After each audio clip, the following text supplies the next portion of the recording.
I hope you're all well. Welcome to Franchising Brand Stories. Now, I hope you've all had a good week in franchising. Now, franchising brand stories, what's it all about? We always like to start with letting you know what it's all about. So, franchising brand stories is where we get to hear the stories behind the brands. You know, we're going to interview some wonderful people. Today is no exception. And we're going to get to sort of get behind those brands, understand how they were created and the stories behind those, because it's really important when you're making a decision and when you're looking at a brand. So that is the premise of the show. Timescale today is somewhere around 50 minutes or thereabouts. It's a LinkedIn Live, so we're going to be very keen for people to get involved where they can, ask any questions. It is divided, roughly speaking, into 3 chapters. So the first chapter is where we're at now, and then we go back in time and we go right back to the beginning. That part, that's the middle 8, the sort of the main section of the show. And that's the part really that, we would love to get your comments and thoughts or questions. And we'll bring them up on the screen and we can have a good chat about them. So please comment where you can. Really looking forward to hearing your thoughts. So before I introduce the wonderful Sam, I'd like to read a little bit about Sam's business. So Sam's Angels. I was going to do the whole Charlie's Angels music there, but discover how Samantha Acton set up a thriving domestic cleaning and home help business from a home in Bournemouth in 2002 to secure a better work-life balance, which is a really important thing, I think, to discuss for herself, and now through the power of franchising has attracted many like-minded women from all walks of life to a network that not only improves their own families' lives, but those of their local communities too. So, Sam, I'd like to start with chapter 1. What is Domestic Angels and where are you at now? Well, ultimately, it's helping people in their homes. So, a cleaning service or an inging service, because inging covers an awful lot of things, doesn't it? Cleaning, ironing, housekeeping, spring cleaning, you name it, we do it. So, ultimately, that's what it does in its simplest form, but it actually does much more than that. So, Domestic Angels is a well established business. You refer to the fact that the work-life balance element to it, and that's why I started it, but it's also why the franchisees get involved, so that they've got that flexibility and control over their time, lives and money. But it's also why the angels come to us for employment as well, so that they can have that control, because we're able to provide the flexible work that they want. We understand they need to get to the school gates, we understand that they need to pick up the bread and the milk on the way back to the school gates, because that's much easier than screaming kids afterwards. And also it's about the flexibility and freedom that the clients get, because loads of our clients are families who are working hard, and they get the control of their time and life as well by having help in the home. So it's really symbiotic in the way it operates, the bigger picture. So in its very basic form, we deliver help in the home. A bigger picture, it's about helping an awful lot of other people for different reasons. Oh, that's great. What a lovely introduction to the brand. Thank you so much, Sam. Before we... oh, what was that? Bells.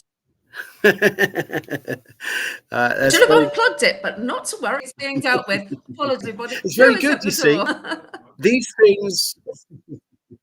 These things prove it's live, and it's the wonderful part about it being live. No problem with doorbells, Yeah. dogs, cats, all these sorts of things. So they're all part of everybody's story, because you know what, in franchising and in any business, you never know what you're going to expect. So sometimes a doorbell rings. It does, and we like that. It's always an opportunity. Yeah, exactly. Well, yes. Who could be at the door? Exciting. Anyway, before we move on to the main part part of things today. I just want to recognise a few people who have joined us here early today. We've got the lovely and the ever wise Simon Wise. Great to have you here, Simon. Looking forward to hearing your thoughts and having your questions. We've got the lovely Nick Plevin here, a lovely chap and sponsor of my other show. So fantastic to have you here today, Nick. Looking forward to hearing your thoughts. We've got Anne-Marie Martin, former guest on the show, and we all heard all about her brand story as well. So great to have you here. And we got a LinkedIn user, but I'm not sure who that is. So enlighten us. I'd also like to say, in case you have just joined us today, we are talking to Samantha Acton from Domestic Angels, and we're hearing all about her brand story. And we're just about to move into sort of the main section of today's episode and find out, you know, the history and the characters and the story, you know, as it started and where it's going. And this is the part that I really encourage everybody, if they've got a question, come in at this point, ask that question. We're bringing it up on the screen and, you know, we'll see where it goes. So if you also, I want to say, if you're enjoying this episode, please join us next week, next Thursday, 5:15, same time. Now, I'm going to keep you in suspense about this, right? And all I'm going to say is it's easy like Thursday evening. Okay, now that's a little clue, but I'm not going to go any further than that. Anyway, fantastic. Oh, look, we've got Julie Waits here as well. Great to have you here. So we're going to get now to chapter 2, the main part of the show. And I'd like to take you back in time now. You know, it all started, you said there, in 2002. So Sam, where did it all begin?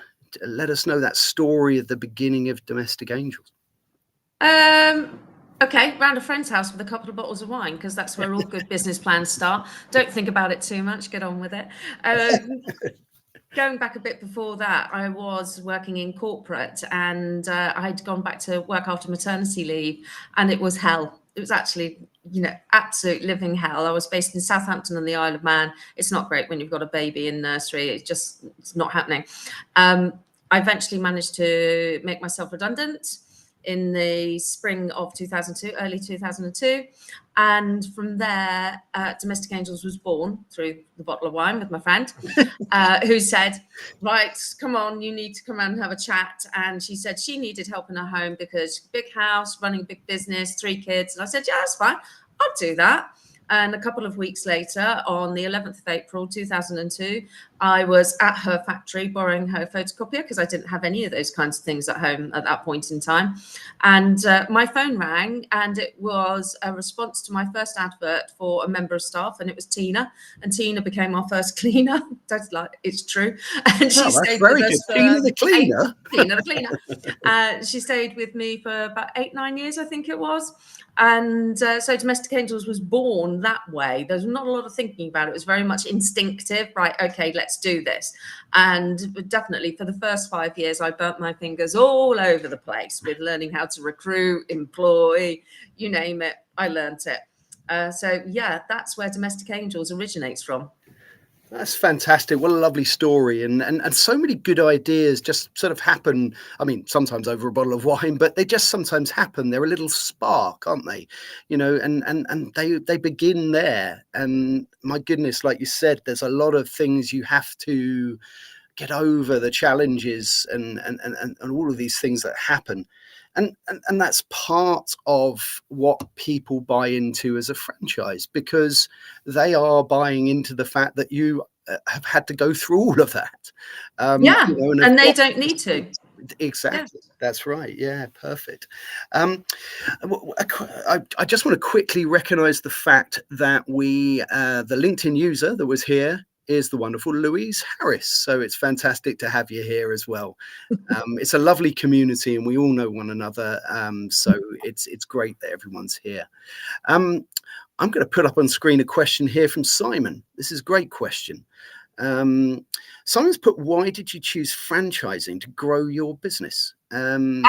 Yeah, well, that's an excellent question in my case, because I had grown a sizable business, and and I had a mentor join me who looked at all of the numbers. He's one of these MBA type, Cranfield type people who can crunch numbers that I didn't even know exist. And he said, "This is absolutely fine what you're doing, but your business is shaped like this, and if you keep growing, it's going to go blah, blah, blah, blah, blah, blah. And at some point, there's going to be a massive disconnect between you and your customers. And the big win about your culture is the fact that you've got these relationships, human relationships." I said, "Well, okay, what do we do?" And he said, "I suggest you franchise the business." Well, the reaction was actually quite devastating for him, because I don't use the F word in front of me. I'd been to a franchise show in 2005, and I thought it was the most horrific experience ever. And, it's like you'll go walking into this room and you're surrounded by sharks. No, no, no, no, no. Anyway, it took him 6 months, or me 6 months, to go through the thought process and come to terms with what he was suggesting, and understanding actually I could franchise in the spirit of my personality, our ethos, our culture, the way we do things. I did not need to conform with what I'd witnessed in 2005. I could do my own thing, and that really appealed to me. And magically, because that's what happened, my doorbell's rings. I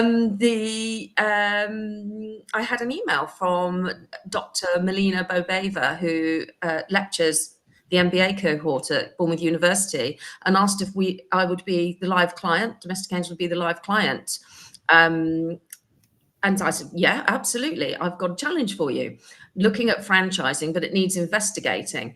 And the MBA cohort basically took a look at the franchise marketplace, the domestic cleaning marketplace, and Domestic Angels, and then put the whole lot together and presented the outputs after a calendar year, an educational year.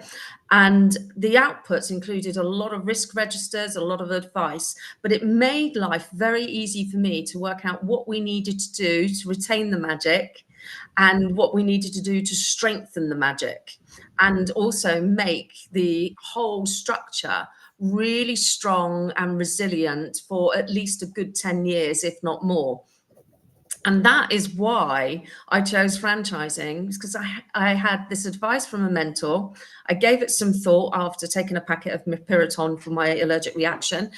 And I had the MBA cohort, 15 amazing brains who stood by me and still stand by me today, which is incredible. That's a fantastic answer to that question. I love the fact that you were talking about that strong foundation. I also like the fact that you were talking about the spirit of your personality coming through into your brand. You know, we've spoken a lot in the past about somebody's values turning into the culture of a business.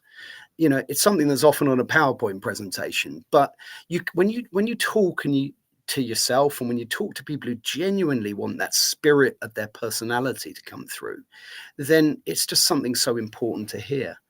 It's Totally. And Domestic Angels has so much of that woven throughout, in the way that we operate, about empowering each other, empowering the franchisees to have the life that they seek, and also they're able to empower the angels to do the same, and the customers. I mean, I spoke about the busy families before who are customers, but there's also the elderly people who want to have time in their lives as well. And by us going in and helping them and supporting them and being surrogate relatives quite often, they are able to go out and do the fun things that gives them the socialization rather than being isolated. So there's a community service in there. There's a moral responsibility that we take really seriously in what we do. And you can imagine, because we go into people's homes, we do see all sorts of situations, and we don't ignore. We don't pretend things aren't happening. We don't interfere where it's not needed, but we are absolutely there to support people. You know, it's not unusual for us to come across domestic abuse. I have picked one mum up from the bottom of stairs. It's not unusual for us to sit with an elderly person who has no relatives while they pass away. You know, and we don't add cost to that. We don't add charge. We do it because we're humans, and it's what we would want other humans to do for us. So that's kind of a bit of a flavour and examples of how the spirit of my personality goes through about having responsibility by taking a care. And remember, we're really in the business of humans more than anything else. Yeah, of course. Yeah, exactly. And it's such a lovely story what you just said there as well. I think everyone can relate to it because everybody has got somebody they love, and they want to be looked after. And you're helping people in sort of three levels. You're helping your franchisees get a life that they want to get. You're helping the staff that look after and do all of those wonderful things that you said, and then you're helping those people at the sort of the final stage of that. So there's sort of three levels there, which is really wonderful. I'm going to just recognise, before we move on to another question, just recognise a few more people that are here. We've got the lovely Johnny Joseph, and he's from sunny South Africa. He's normally from Los Angeles, I think, so he must be going Don't back talk to us about sunshine. exactly. Look, let's I just want to put up this by Nick's put, I love the explanation of the pyramid getting broader and broader at the base. I like that as well. It really showed that you've got a strong foundation and you thought carefully about it before you took those extra steps. And it's something that you have to revisit again as a franchisor, because you grow and accumulate franchisees, you grow your network, you grow the overall customer base, and yet again you're going to have that, and you have to think about how are you going to evolve that so that you still retain the connections, but also ensure those foundations are holding up, and what more needs to be done, vision the future and bring the whole thing together. Absolutely. Sorry, I was just looking at what Johnny put there. Yeah. That's great. No, I love that. I'm going to go to something that Anne-Marie has put here. Anne-Marie puts, love that, showing how finding the right franchisees who share that compassion is key. It brings me on to another point, and it's very similar that Simon's put here. What skills and experience do franchisees need to succeed in your business? So perhaps you could talk a little bit about the type of people that you're hoping to attract, or that you think would make great business partners in your brand. Well, I think I'm going to talk about what Anne-Marie has added to the conversation here. It's not so much that I find the franchisees, they find me, because they see somebody they identify with who has a moral framework and a set of values that they have as well, and they really want to have that in their work life, in their businesses. So it's a sharing those values, and that moral framework is really vital to me for attracting those right franchisees. And honestly, the best ones, they find me and they tell me, this is what I want to do and this is why. And I haven't said a word to them, and they're just amazing. They really are amazing. So yeah, Anne-Marie is absolutely right. If you find the right people who've got the same values as you. In terms of what skills and experience do the franchisees need, I'm really looking for great communication skills and great organizational skills. Those are my two key things that I'm looking for, front, right and center. If they can do those things, we're going a long way. Customer service is also essential. So you put those things together, you've actually got the description of a mum, because mums have to be highly organized. They have to communicate clearly, otherwise the household doesn't work. And they give good customer service to the whole of their family to make it all work. So when you find a mum who's powerful in the way she runs her household, I probably want to talk to her. That's great. I really liked what you said there about finding someone's why, and I think that that's really important. If you talk to a prospective franchisee and you really understand why they want to do it, and during the course of that conversation, I think that's where you find whether you're aligned in your values.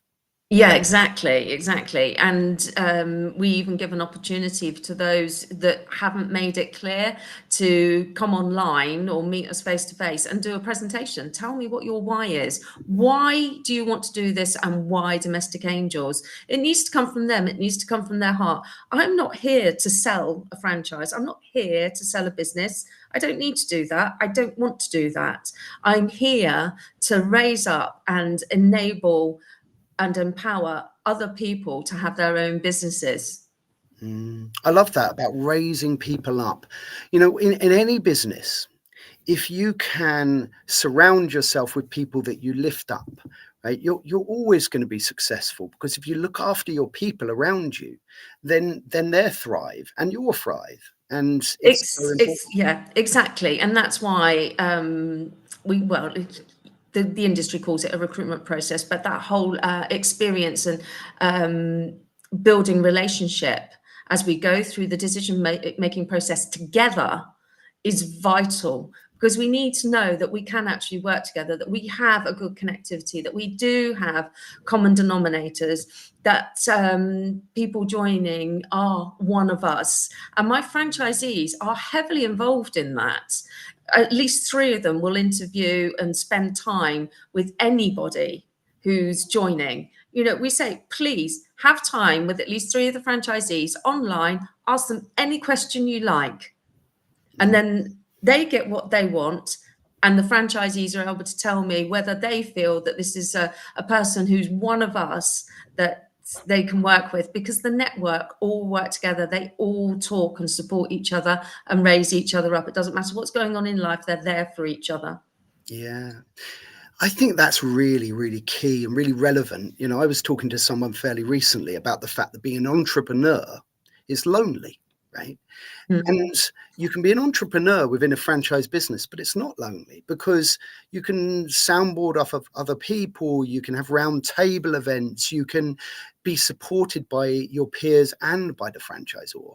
So I think it's really, really interesting and really important what you said there. We've sort of gone through this, I think, but Nick's put, how do you make sure the people you recruit share your values?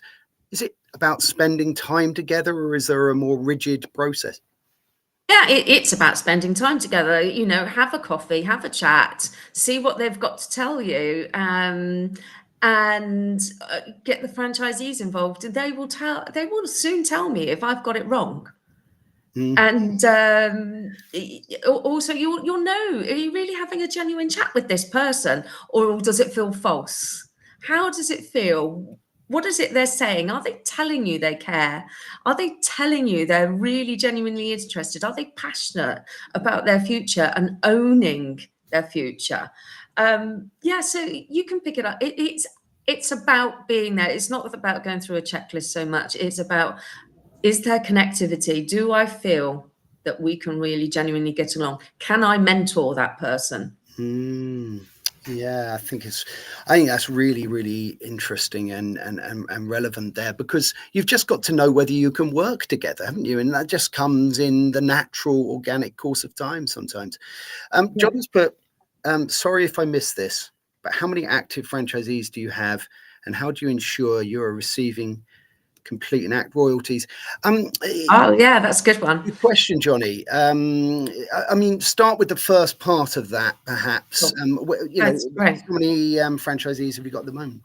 Okay, so they are management franchisees, and there are 8. So don't forget, we're relatively new in the marketplace, and we got decimated by pandemic, but that actually gave us a reason to strengthen and rethink and regroup. Cool. We are in massive expansion at the moment, and we will be making announcements very soon that will change that number to a bigger number.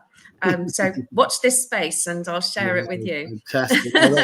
That's great. Thank you very much for that. And thanks for that question, Johnny. I know Johnny is a franchise auditor, so we're very interested. Oh, well, hence the second part of his question. Yeah, absolutely. Yeah. Excuse me, I have a little bit of a cough. I'm trying not That's to. okay. No, that's all right. Shall we address the second part of his question? Yes, absolutely. Yes. Okay, so how do we ensure we're receiving complete and accurate royalties? Well, Johnny, we use a centralized system. So this came out of the analysis from the MBA cohort, who looked at the marketplace and saw that one of the things that was falling over in the franchise sector for increasing the amount of female participation was the continuing need for unnecessarily complicated financial transactions. So, for example, the franchisee does their business and then submits their numbers at the end of the month, say this is how much we made, and then an invoice comes back saying these are my royalties, and then that payment goes back. So it's going backwards and forwards. So it's, basically, the franchisee has to become a semi-professional accountant to be able to run their business. Now, women don't want to go into business to become semi-professional accountants. They want to go into business so that they've got freedom. So what we came up with is a centralized system where we built our own tech. The franchisees use the tech to make their bookings. It's called Halo. And it's basically a smart diary.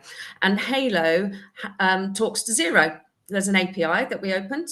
And when a booking goes onto Halo, it feeds through to Xero and says, here's a booking for Harvey on Monday at 10 o'clock for 2 hours with Angel Katie. And Xero says, great, here's the invoice number. I've made the invoice. It's waiting for you when you're ready to send it. Mm-hmm. And then we send out the invoices centrally to all of the clients.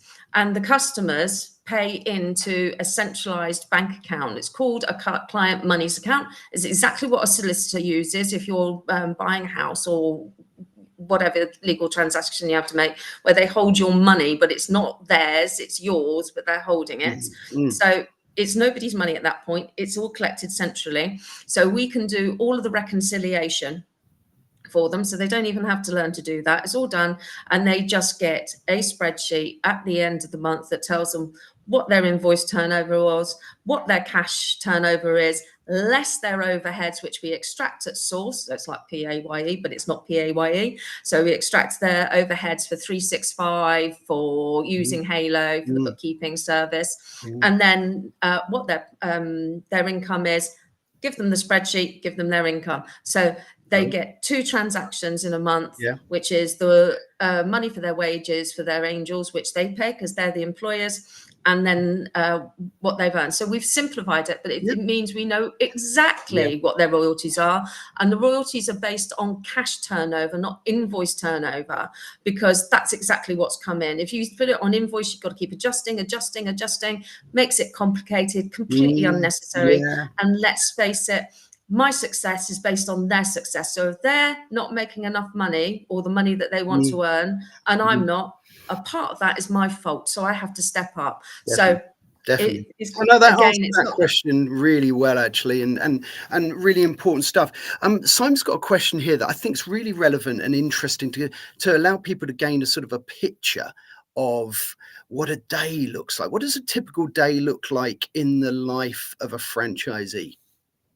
Okay, so they're very likely to check their communications, whether it be email or WhatsApp, very early in the morning, sort of like, right, let's just check, see what's happening, and then move away from it, do the school run or whatever it is they're doing. And then they get into their day. It should only be part-time, and sort of like between 9 and 2:30, and they probably do a little bit in the evening as well, here and there, just to keep it up. It depends on the size of the business they've grown, to be quite honest. You know, the bigger they get, the more they need to do, and if they haven't appointed a supervisor at that point, it tends to be quite consuming, so they need to appoint somebody and train them up.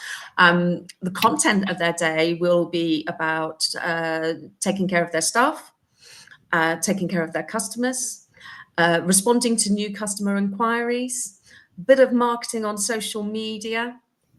And generally, it's about communication and organisation and doing that admin on the Halo system. Yeah, no, great. No, I think that sort of when people are trying to, when you're talking about somebody's why, that's you know, that drives them. But then they've got to think about, what does this look like? And you spoke a lot there about that work-life balance and trying to fit a business in around that. And that could be the why. You know, someone could have a corporate 9 till 5, or often much longer and hours than that. And it's great to think that you can have your own business and fit it around those busy lifestyles. So no, great questions, Simon. Thank you for that. I just wanted to briefly stop and say, if you have just joined us today, we are talking to the wonderful Samantha Acton from Domestic Angels, and we're hearing all about her brand story. There's a QR code on the screen right now that will take you back, so that you that's good. I like doing that. That's good. I use that. I borrowed that from Anne-Marie. Oh yes. I can do it with jazz hands too, Anne-Marie. Well, go on. Yeah. I'm going to have to do that now. But yes, yeah. scan that and catch the full episode wherever you're watching this in the future. Do you know, a question I always love to ask, because this particular question always instills some interesting stories, and it's, you've been running your business for a long while. You must have met some wonderful characters, and more importantly than that, perhaps had some life-changing stories. Are there any that particularly stick in your mind, some characters, some stories, some challenges you've overcome? Well, there's quite a few, but I think our favourite, most recent one was at Christmas, when one of our franchisees, who's got a couple of territories, sent a message out, a WhatsApp, to each of her angels, and thanked them for the year and every effort that they'd made. And one of her angels replied saying, "No, thanks is all mine. The gratitude is all mine. A year ago, I couldn't go out to work. I was too afraid. I didn't have the confidence. And now I am so happy to go to work. I talk to people and I found myself again. Thank you." That is powerful stuff. It really is. It really is. And that's exactly, you can't get that from a brochure. You can't get that from that type of story, and how you as a franchisee can potentially change someone's life. And employing people and understanding people is about asking questions and staying curious and understanding their why as well. Because if you know what that is, you can do all sorts of things to make those people's lives better, and therefore make the work they do more fulfilling.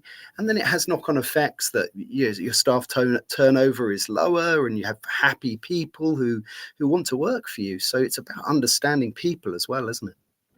It totally is.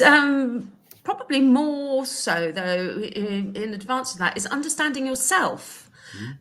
Because I do watch franchisees rather go through the pain barrier now and again, in terms of their experience with recruitment, because they don't believe enough just how good they are and what potential they've got. And when they just make that move across that bridge and go, actually, I do believe, and therefore I can, they then start recruiting incredibly well. That belief, once that belief happens, it can be incredibly powerful, can't it? And if you can help someone find that belief, then really exactly. And that goes hand in hand with the growth of their business as well. Once they believe, it really, really happens. And we work together with a transformational coach who specializes in imposter syndrome for exactly that reason. So we don't have a business coach or a mentor as such for the time being. We have a transformational coach, and it has made all the difference to every single one of us. Yeah, it does. It does. I was just picking up on something Nick said there that you mentioned earlier on, and I think it's really important as well, that people talk to one another, during that process. You mentioned just then about a barrier, a pain barrier, and it reminds me a little bit about sort of the challenges that happen in business and the challenges that happen when you're a franchisee. How do you go about helping people over those sort of individual challenges that come up in their lives or in their business? Have you got any stories or things around that you'd like to talk about? Okay, so we've got a number of things in place in Domestic Angels. We've got a WhatsApp group that's ticking away every day, where everybody shares and says, "Oh God, I've got both the kids off today. this is hell, or whatever it is. So you've got like a day-to-day support you can reach out. And because we've made sure they all know each other, they can just pick up the phone and saying, I'm messing up all my recruitment at the moment. Just give me 5 minutes. Let me straighten my head out. So we have that kind of basic stuff going on. Every Monday morning at 10:30, we get together on Zoom and we just check in on how their angels are, how their customers are, any questions for the group. So we use the power of the network to help everybody through and to grow. And then once a term, we get together to, well, do whatever we feel like, really, but there's always a deliberate aim of the meeting. So this week we did social media, because my lot are not keen on social media, but I have to say it doesn't stop the phone from ringing. That just phone rings anyway, because people believe that they've seen domestic angels somewhere. They've seen our vans. We've never owned a van. It's just the power of PR. So yeah, they concentrated on social media, but it's not, you can't just give them the tools.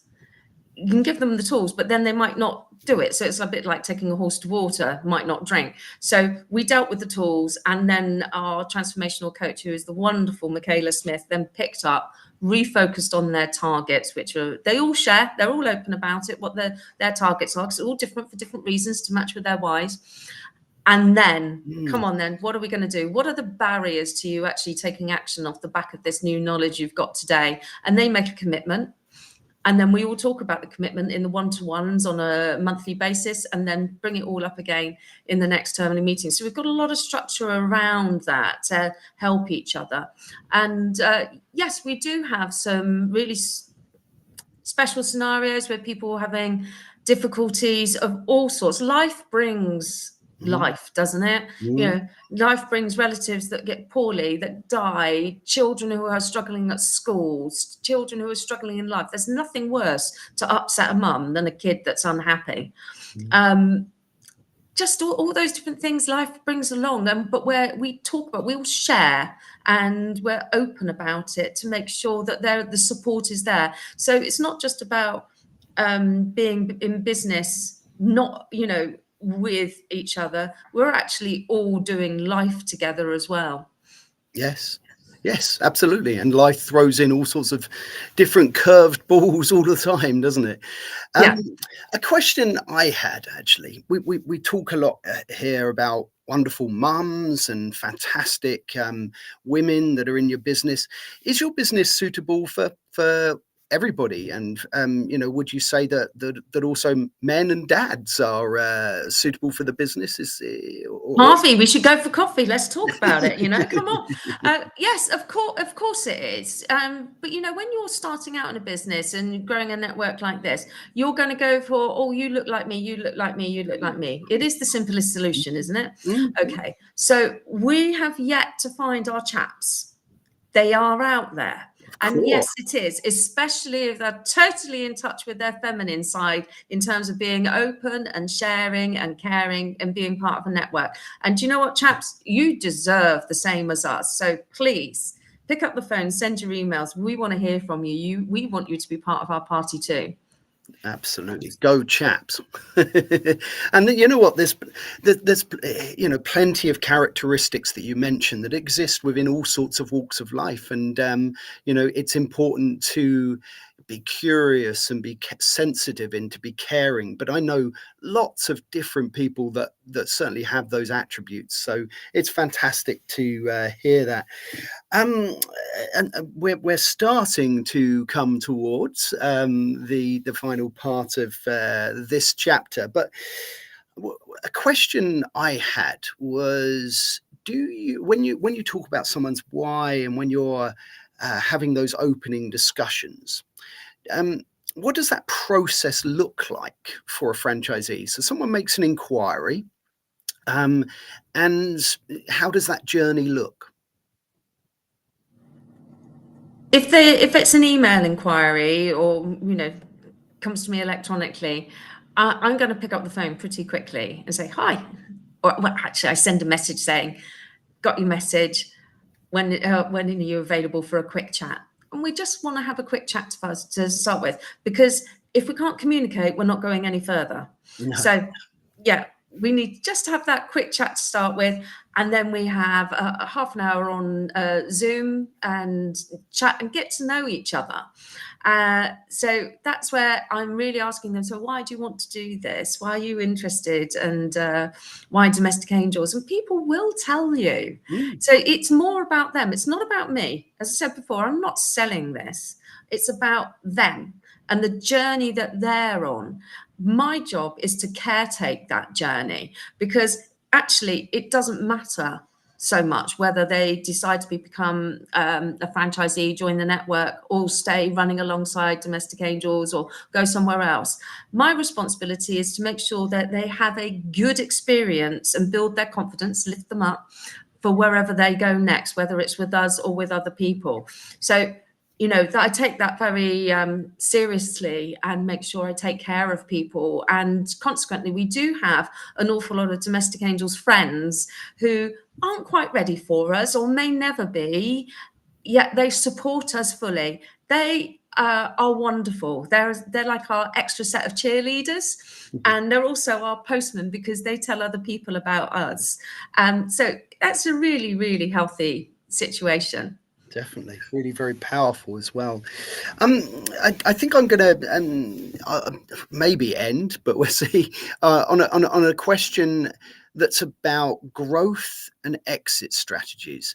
We often talk about the relationship beginning, but do you talk during those early stages as to where it's going to go and at what point that might end and at what might happen at that point? Or do you take it a day at a time? No. I never shy away from it, but I don't go, right, let's make an exit plan. That's just like, I'm trying to get rid of you. You've only just started. That's a good point. Maybe not. But I probably take a slightly different tack to other franchisors. When they make their investment to get their business in a box, yeah, and come on board, they would like a return on their investment in due course. So we never talk about this whole, when do I get my money back? Is it in the first year? Is it in the second? No. You need to make a profit and income. You need to pay your mortgage and put the food on the table as soon as possible. That's the number one thing. And we got this out of the research from the MBA students, and it was something that fitted with my values as well. Because if you created your own business from scratch off a blank piece of paper, you wouldn't think about the fact that it cost you however many thousands of pounds as you went across the months. You'd be thinking, how am I going to pay the mortgage? How am I going to put the food on the table? How am I going to pay for my Diddy dance classes? It's all of those things, isn't it? The return on the investment comes at the exit.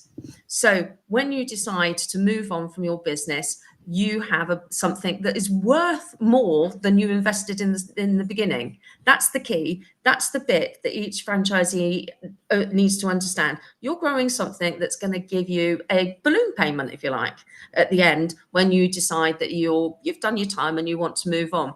So that is about the extent of it in terms of conversation, and we do revisit it now and again.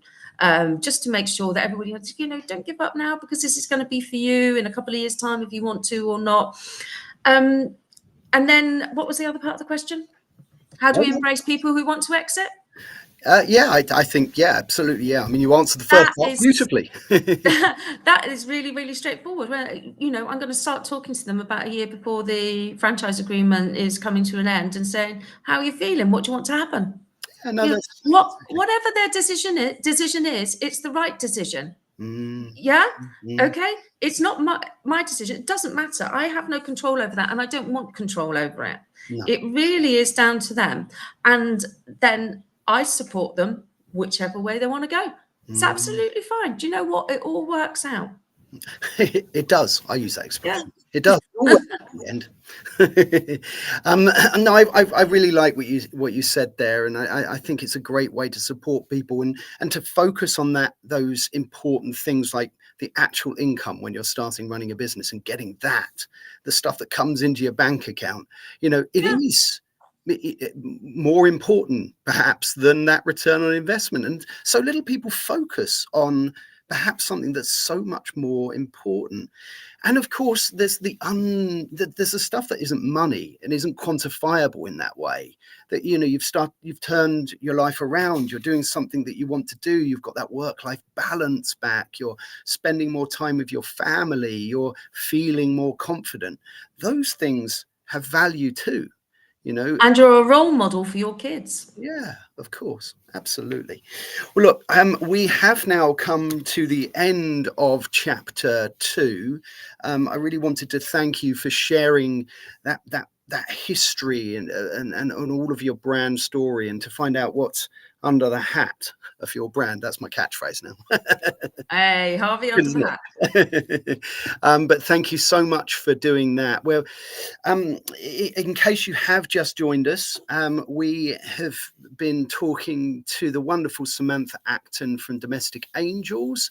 If you'd like to scan the QR code on the screen now, you'll be able to have a look at that entire episode at your leisure.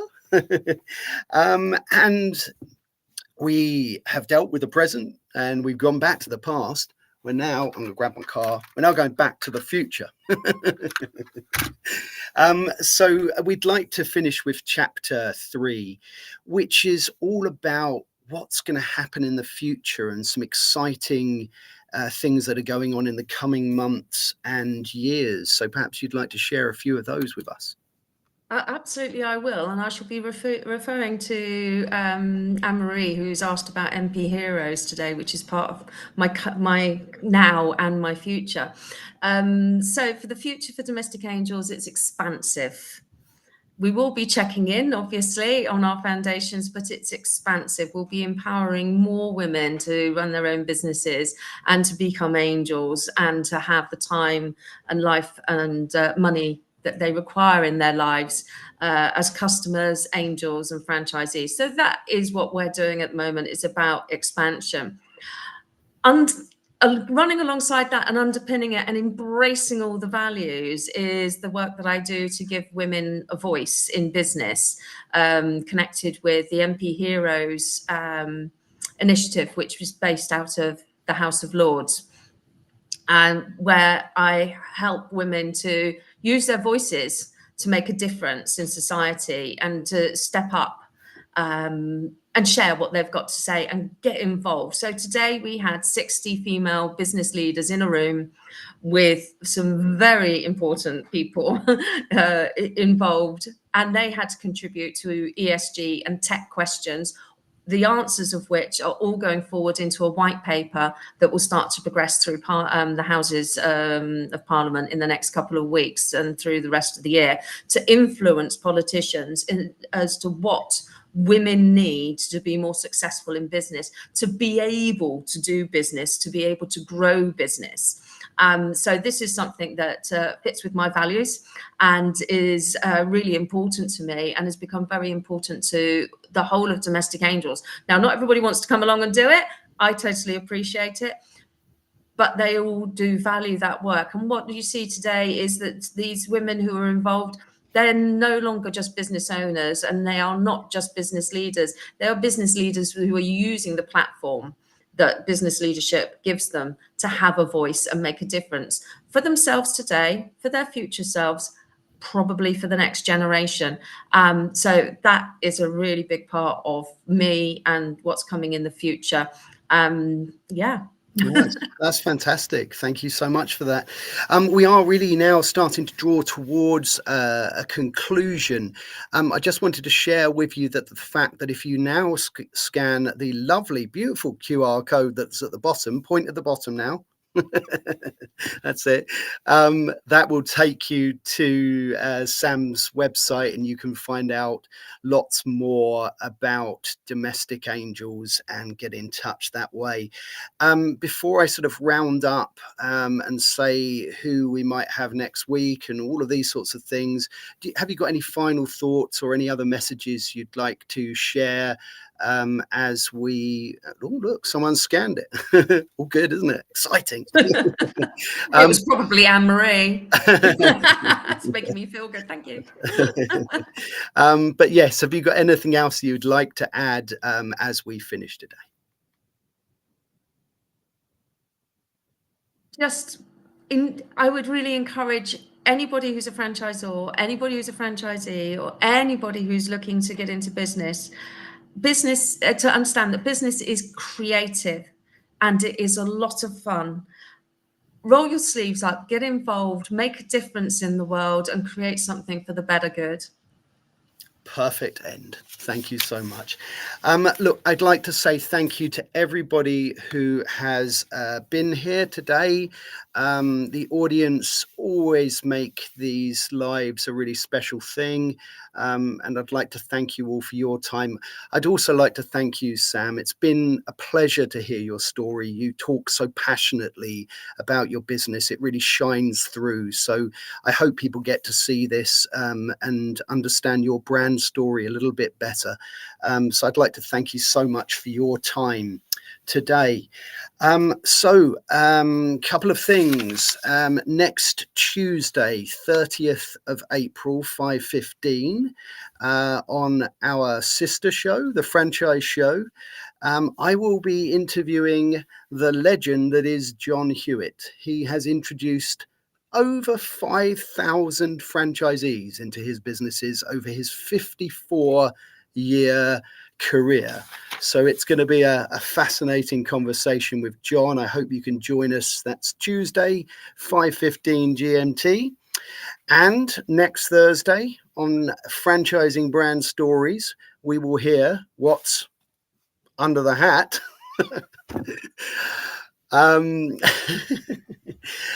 of a easy brand. I think I've given you probably enough clues there, but until then, my friends, take it easy. And we will see you next